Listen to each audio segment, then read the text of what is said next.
So, rainy days is coming. Ano po ba? Ano po ba ang dapat natin gawing architect?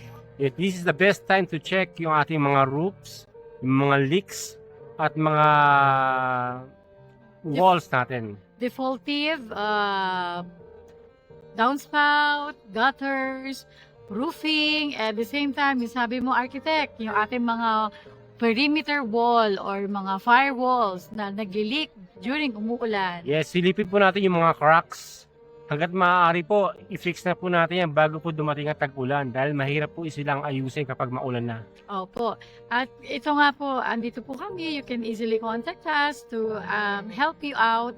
So, kami ba, architects, sa ating mga projects, we don't use insulations, right? No, we no longer use because that's the main cause of our leaks sa roof. Kasi hindi na nakikita kung saan nanggagaling yung tubig. And yun nga ang problema, kapag meron ka insulation, hindi mo alam na grabe na pala ang tulo niya kasi nakatakip siya over the roofing. Yes, tumutulay po ang tubig. So,